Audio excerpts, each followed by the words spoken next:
Joining us now in the Knesset is attorney, Knesset member Simcha Rothman of the National Religious Party. Shalom. Shalom uvracha.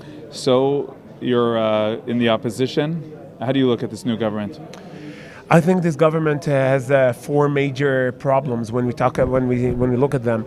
The one is to give the terror sympathizers and terror supporting party of Ram, to give them a place in the government within the coalition agreement.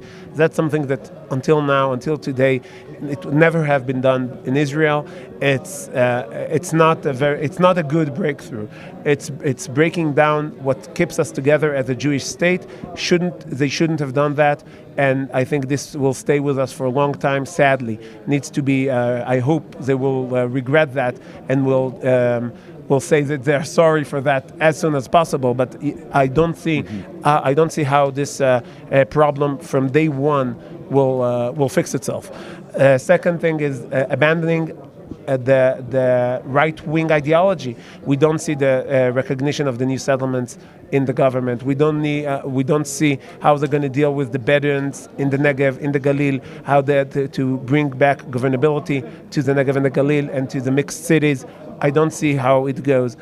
With religion and state and what keeps Israel as a Jewish state, when you talk about marriage, when you talk about buses on Shabbat, you talk about major issues that were for many, many years part of the status quo in Israel, part of what keeps Israel as a Jewish state is going to dissolve in this government. And the fourth and the last one is the lying to the voters. Once a party and the prime minister and that's going to be Naftali Bennett, what he said to his voters, he basically stole their votes. And once you have, for the first time in the history, a prime minister who does not have even he can't pass the threshold if we went to election today. He doesn't have the trust of the public, not in the left and not in the right. He's not representing anyone. He has all the authority and zero responsibility to the voter base. That's a big damage to Israeli democracy. So practically speaking, how do you plan to try to topple this government? As opposition do, we're going to push forward legislation that will break the ties.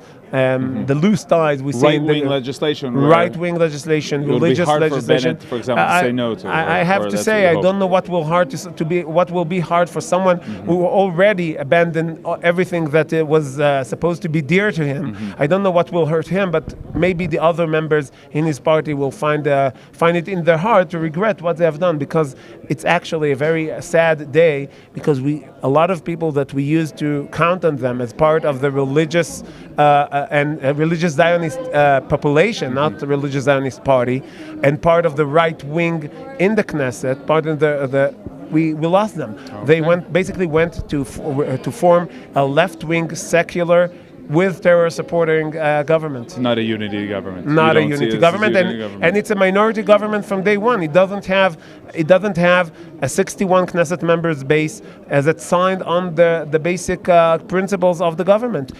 Okay, Knesset member, attorney Simcha Rothman of the National Religious Party. Thank you very much. Thank you.